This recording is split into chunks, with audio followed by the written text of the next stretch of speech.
All right, everyone, welcome to the latest installment of The Way It Is, and I'm your host, as always, Luca Andolfado with RE/MAX Service First Realty here in Kingston, and I am fortunate today to have two City of Kingston officials with me who have volunteered their time graciously to be in attendance, and I have with me Jeff Rempel, who's the Manager of Facilities Construction Services at the City of Kingston. He's been in that position since October of 2018, and he's responsible for all corporate capital projects and facilities management. I have also with me Amy Gibson, who is the manager of Recreation and Leisure Services, and you've only been in that position for essentially a year now, Amy. You sit on the Visit Kingston Sport and Wellness Committee as well, and the facilities under your, I guess, purview are the Invista Center, Artillery Park Aquatic Center, Reader Heights Community Center, and this new Kingston East Community Center. Thank you for being here. Welcome. Thank you. Thank you. Well, we thought this all came to be because I sort of, as a podcaster, I guess I can call myself that. I've done it for a couple of years now, and this year, I think we're at 105 or some episodes now, and so I'm always looking at the City of Kingston episodes, the Kingstonist episodes, and because I'm actually always looking for guests that I think would be interested and interesting and worth having a conversation with. And I think this, given the world that we live in now, I've had Jeff Hendry from Sustainable Kingston on, and all the, obviously climate change and the environment is always top of mind. So when I saw the podcast and listened in, I thought this would be a great way to introduce my listeners to what's happening in the city in terms of construction. Obviously, I'm a realtor, so there's a connection there. So I guess, and in saying that, the reason the both of you are here is that given your new position now, Amy, Jeff, you kind of are working in tandem essentially, right? In terms of some of these projects that the city has underway? Yeah, very much so. Yeah, very, very much so. Our department, our department is officially Facilities Management and Construction Services, and we have three divisions in that department. We have Energy and Asset Management, and they're responsible for managing the asset, also looking at retrocommissioning to sort of get us to that net zero target. And then we've got Facilities Maintenance that maintains all our great assets. And then my division, which sort of designs, permits, and constructs new facilities. And we work in tandem with one another to make things happen. But a client comes to us like Rec and Leisure, that they've identified that they need a new community center or a new facility, and then we work together hand in hand to make that come true. Amy, how have you found the first year of your new position in terms of sort of that mandate, I guess, and I mean, obviously that's probably one of the items on your list of to-dos, but tell us a little bit about how that's going. Yeah, so I was actually very fortunate too. So when I came into the city a year ago, January, one of the first things I was actually tasked with was the programming and the services that would be provided at the new Kingston East Community Center. And coming into that, I felt really privileged because many of my predecessors and everyone had been really working hard for many years in getting that community center ready as they were working alongside with Jeff and his team.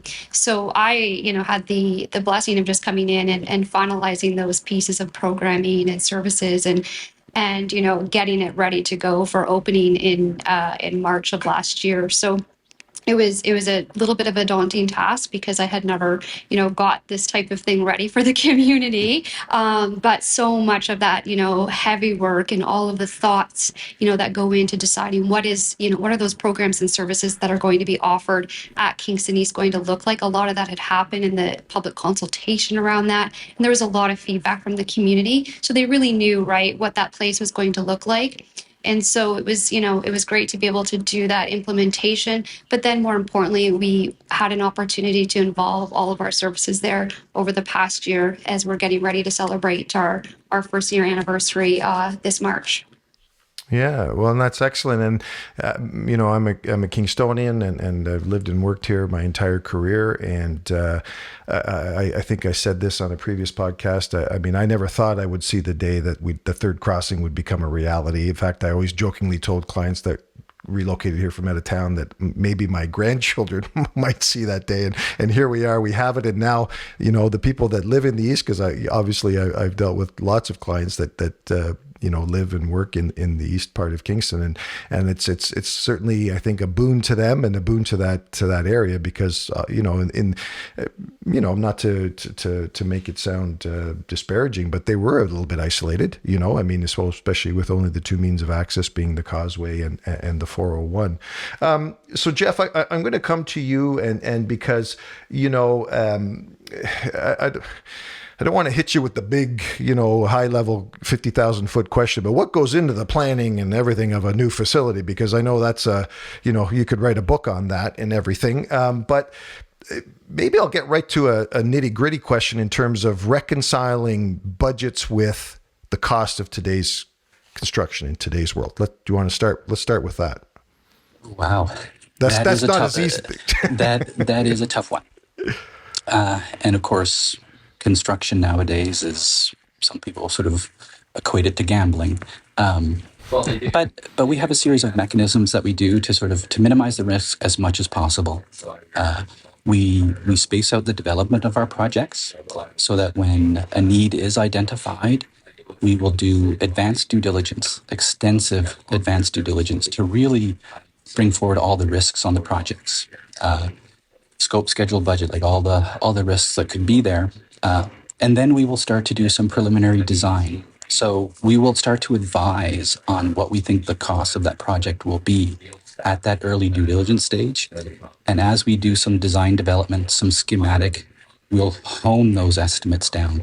We'll go from very, very rough estimates to very, very accurate estimates. And it's only at that time will we then present it and say, here's what the project is. The different estimates are sort of A, B, C, and D. A Class D estimate could have a margin of error of 30%. Class A, you could be 5 to 10, which is reasonable. So then we'll space it out, and then we'll bring the project forward for official approval. So we've really, really done our best to hone those costs down. And we, of course, use some outside consultants. We have great expertise in-house. We have great clients like Rec and Leisure that know their business and have partners in other municipalities that can share the costs. So we do everything we possibly can before we make it official to really hone those risks down and present them. You certainly are faced with risks when you go from that stage to the actual bidding, but we really work closely with the Kingston Construction Association. We really work closely with contractors to really get an understanding of what those costs would be. And we've been quite successful on our projects. The community center came in slightly under budget. Wow. And that project was shut down due to COVID a number of times. And we're still able to negotiate that with our great contractor, Sullivan, to help work us through that shutdown and not have a big impact of cost on the project. So we do that with all our projects now. We follow a very rigid framework of advanced due diligence, advanced planning, before we make the project official and get it officially approved and move forward. So we really minimize the risk as much as possible. That's great. And Amy, to bring you in, because when I introduced you, I gave the list of the facilities that obviously are under your jurisdiction, and some of them, the Invista Center I don't even know how old it is, but it was a great new facility back in the day when it was built, and I dare say, I'm going to guess, I guess it's got to be at least 10 to 15 years old now. I think it's just going into 15th year. There you go. And now the Artillery Park Aquatic Center, that had a major facelift, but the Rideau Heights Community Center I'm going to guess, is an older facility. So how do you prioritize which facility is in need and put it in sort of the queue for Jeff and his different divisions in terms of getting priority status? Yeah, that's a great question, Luca, because I think, every city, needs to determine, right, where is the right space to put these community centers, understanding the vital function that they offer to a community. And so we have a Parks and Rec master plan. And so it was updated in 2019, and that Parks and Rec master plan guides our direction in terms of our planning. And so in the last 0 to 5 year plan, it would have identified Kingston East. And I think prior to that, the previous one would have identified a revitalization at Artillery Park. So we're currently on track now that Kingston East is open, and use that guiding document for our determination in terms of where community centers will be. That's and I mean, those buildings are relatively new. But Jeff, I mean, talk us through some of the challenges. I've renovated a home. I know the challenges involved. I can only, and I know I don't. I'm going to guess, but I don't think it's a guess. Retrofitting is probably more expensive and more challenging than building from new, because you can just design, build, and create efficiencies where you don't have them in existing spaces. So where do you, I guess, how do you tackle those projects in terms of the challenges they present? That is true for the most part. Major renovations always make me more nervous than building on a greenfield. But this is where sort of our energy and asset management division comes into play. They have every single one of the city's facilities indexed. They've done building condition assessments on all those facilities. I believe it's just slightly north of 160 facilities. They've done building condition assessments on all of them, so they understand sort of what roof is nearing the end of its life, what rooftop unit might be, and they plan those repairs out over 15 years. So we know when something's coming due, and we'll get to it ahead of time through that plan. So when they've identified something like that, and then it lands on my desk, yes, I get a little nervous. It's a renovation. Oh my goodness, what am I going to find when I peel the drywall back? But it's sort of relatively the same process. We do really good, extensive due diligence and plan accordingly. Of course, a renovation to City Hall that's 200 plus years old will have different contingencies and different risks that we'll take into account versus a brand new building that might have a broken window or something like that. So we have different models for different buildings that we have a lot of experience around, and we have really great resources here at the city to sort of help us navigate those risks. And this is certainly a question for both of you and whoever feels they want to add something to it. But I guess, given these existing structures that we have, I mean, the goal, I guess, for the city, they must have a mandate in terms of, I mean, obviously the ideal goal is net zero and zero GHG emissions and everything like that. Maybe, and whoever can speak to this, where are these existing buildings now on that sort of scale? And after a retrofit, what's the end goal, and how close do you get? That's a Jeff question. That would be a me question, but it would be best directed to our energy and our energy and asset management team. You should really consider having a discussion with them, because I will. They're really moving the yardstick forward. They've done retro commissioning studies on all our buildings, or they're in the process of doing it on all our buildings, starting with the major energy users at the top and working their way down. And part of those studies are getting an understanding of what improvements would need to be made to this building to make it net zero. And then the funds that are required to do that, and let's find the balancing point. So it's one of our major goals, net zero by 2040, and that's what the sort of the mandate of our energy and asset management division. When those things manifest into projects, then they come to my side to execute. But when we do anything, like it used to sort of be in my past lives, it would just sort of be scope, schedule, budget. What are the goals of the projects? Now, does it meet a business case, financial, time-wise? Now that business case includes greenhouse gas emissions. It's a major factor in all our decisions. No matter what we do, if I'm going to put a new roof on a building, can I put more insulation on at the same time? Mm-hmm. It's part of every decision we make nowadays. Amy, when you're sort of dealing with these installations and this timeline in terms of which is coming due for what, how much of your job is sourcing out any federal funding, provincial funding? Obviously, the municipality is picking up whatever's left in terms of the tab. Is there funding out there? How much is it? Is it easy to access? Do you have any insight into that part of the process? Yeah, absolutely. And I think, Jeff has a little bit of insight into this as well, but definitely there are, federal grants available for these areas. And, we have a grants team that helps support those applications and review those applications and understand the guidelines so that we're prepared for them well in advance and obviously, do what we can to take advantage of any of those opportunities that are available.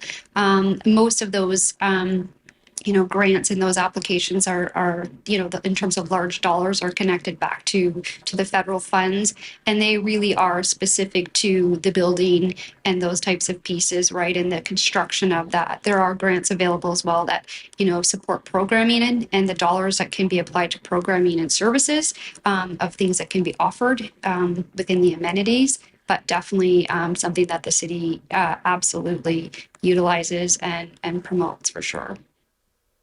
Jeff, any further comment to that? Absolutely. We have a great grant division that helps us draft all these. We're currently working on 2 substantial grant applications right now, which will reduce greenhouse gas emissions on 2 of our big facilities. Kingston East was successful in getting a grant to help fund the solar. Because of that grant, we've added solar carports that will also shelter cars from the snow and the weather, but will also get us to a point where we're generating 95% of the electric needs of that facility on site. Wow. Like that, we couldn't have done that without the grant. Yeah. That's impressive. Yeah. Hugely impressive. So it's a very, very important aspect of our funding sources. So Amy, not to put you on the spot, but what's your department's biggest priority right now? Now that you've got Kingston East. Yeah, I think I know what you're going to say. Okay. I think we have again, our Parks and Rec master plan really does guide our work plan, and it guides our priorities, and certainly helps us determine how we want to prioritize our work, right? I think it's not just once the community center is up and running and once it's our partners are there and they're delivering these vital programs and services. It's also continually to always assess the needs of our community, right, and always making sure that what we're offering is tailored to everybody of all ages and abilities, and that it's our programming and services are equitable, inclusive, and diversified. So those are certainly something that we're doing ongoing, always, is assessing our programs and services. But I would say right now, we are hearing from the community that there is definitely a lack of aquatics programming and facilities available within the city. So some of our partners, have unfortunately had to deal with some, infrastructure issues such as Loyalists. They no longer have their pool in operations, and our other partners have had other issues as well, such as Queens this year. So definitely aquatics. We are serving the entire community right now. The city of Kingston definitely is a leader in offering aquatics programming, but there is definitely a need for the expansion of that for sure. Mm-hmm. And Jeff, was that what you were going to guess? Yeah, certainly we have a newer council, and they're very focused on aquatics, which is really exciting. So yeah. I always get the best projects from Rec and Leisure. It's huge. I say that getting lessons, getting into swimming lessons, or getting an hour at one of our pools right now is like hotter than a Taylor Swift ticket. Because there's that much demand, right? So, and we're programming our aquatics facility, like Artillery Park, is programmed almost 16 hours a day. And then our outdoor Culligan Water Park is programmed almost 12 hours a day in the summer months. So we are maximized, in all of our capacity for our delivery, and balancing that as well with staffing.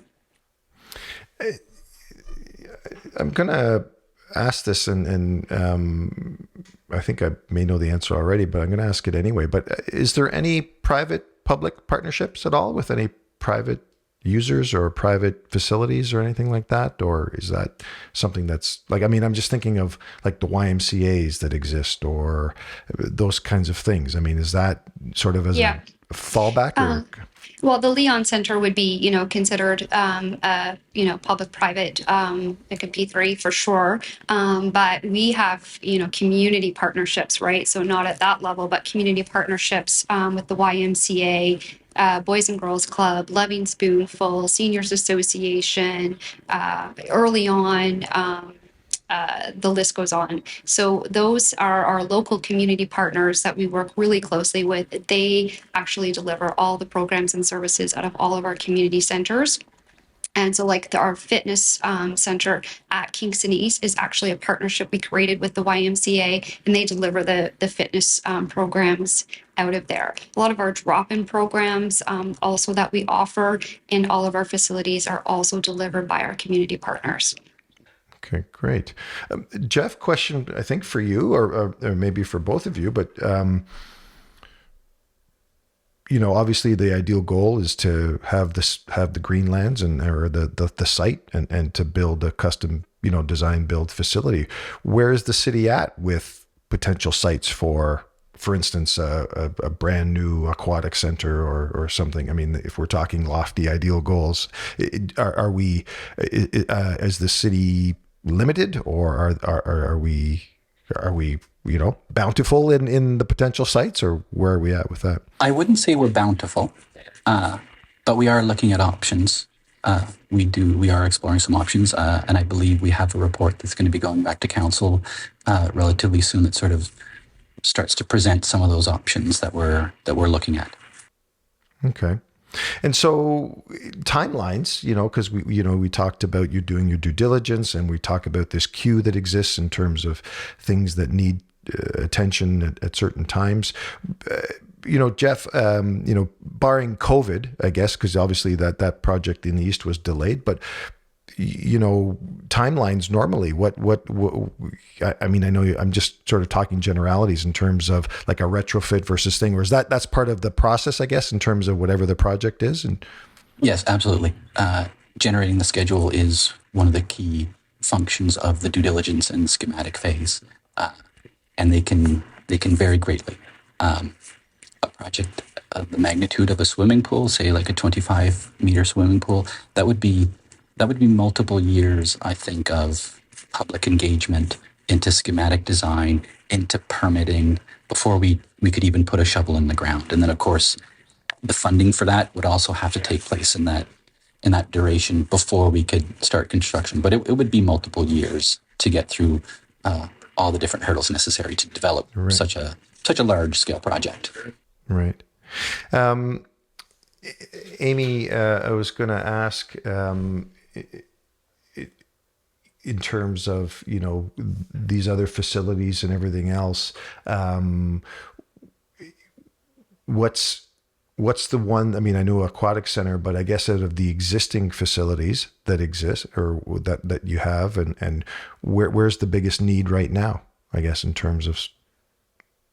That's a great question, Luca, because we're, part of our Parks and Rec master plan is for us to continually, always assess, right, what those needs are and what's required. And, I really think that right now, I think we're really diverse. I think, if you head over to Rideau Heights, you would walk into a community center that is very diverse in every ounce of the programming within that facility is free.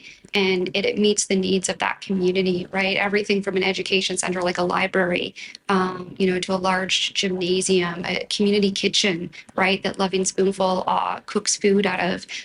So I think of like that type of a facility. And then I think of, going over to Kingston East and we have a large demographic of seniors in that area, and they get to use the walking track, right? So I think like when you look at our current community centers, the amenities in them and the programs and services, I think right now we are meeting those needs. I think we are always though looking at targeting those new needs, and how we do that really is looking at our user groups. We look at utilization of our services. We monitor all of our programs, our drop-in programs, but more importantly, we're always asking the community and our partners, what else can you offer, right? What else can you bring us? And always looking for ways to enhance those programs and services. Essentially, like that is the heart of everything that we want to offer inside those programs, right? Those especially creating those hubs, right? So if you want to grab a garbage tag, you can do that, Right. right? So Yeah. No, that's this just came into my head, time of year, I guess. And you mentioned, my kids are grown and gone, but I remember going to these hockey rinks that were very cold at 6 a.m. for power skating and all that kind of stuff. Hockey rinks in general. I mean, because I know we've got some older ones that like are in different areas, Harold Harvey that's in Portsmouth Village, and the Cataraqui rink, which back in the day, it was the latest and the greatest. And now that's got to be 30 some years old, if I'm not mistaken. And then of course, the Leon Center and then the Memorial Center. Are any of those slated for updates or improvements, or is that even under your purview? I'll start on that one by doing a commercial here. If there are any contractors out there looking, we are about to post a request for a proposal to do some construction at the Cataraqui Kinsman to refresh all the elevations. So please look on Badingo. We have that project coming forward. Great. No, that. And so how many projects are on the go right now, Jeff? I mean, in terms of a lot, too many. I don't know if I should say this out loud, but of course we're working on our 2023 budget. It's going to be presented at the new council shortly. So I sat down with my director and of course the different managers. My project list is about 200 lines long, but they vary from like replacing a sort of a door assembly for 10,000 up to a multi-billion-dollar sort of renovation at Rideau Crest. So we've got a lot. Right. Well, I won't keep you any longer. I really appreciate your time, and I'm always learning from these experiences. And I have to say, embarrassingly and admittedly, I don't think we know enough about the infrastructure of the city of Kingston. And just the two takeaways from today is, for instance, Jeff, you refer to Amy or Rex and Leisure as your client. And so, you get, and the word client to me certainly obviously has its own definitions and everything else. And I sort of take away from that, the city's operating in these silos. And yet, so Amy with Rex and Leisure, there's obviously other mouths at the trough in terms of trying to get, their names or their projects in the queue and all that kind of thing. And so it's great to see that the city has the mechanisms and the infrastructure in place to sort of work through all those layers, I guess, for lack of better words. That's more, not even a question, more so than just a comment. Yeah, definitely. Like I find it very hard to use the word silo here at the city. Like I sort of refer to them as our client because they came to us with the project, but really we're on the same team. And one of the great joys I have in my position is I get to work with so many different departments, rec and leisure on community centers, transit on new bus shelters, housing and social services on the development of transitional housing for women at 805 Ridley. So they're my clients, but we work together so hand in hand on these projects. So it's the same team, but I want to deliver a service to them, and they represent their department and their community on that respective. So it's really great. It's more of a team. Yeah, no, that very well put. And Amy, you've got obviously a lot of support in your department. I mean, as Jeff does, he's got the 3 divisions, but the plan that you're talking about, my brain goes to real estate, so I think of the official plan, but you're talking about this Parks and Rec plan. I'm assuming that's visible for the public to see, or can go online and see it at any time? Yeah, absolutely. Yep. It was last updated in March of 2021, and it is online, and it's called the City of Kingston Park and Recreation Master Plan. It's a large document, not a light bedtime reading, but certainly, gives a really clear idea, right, of what our timelines are, how our priorities are.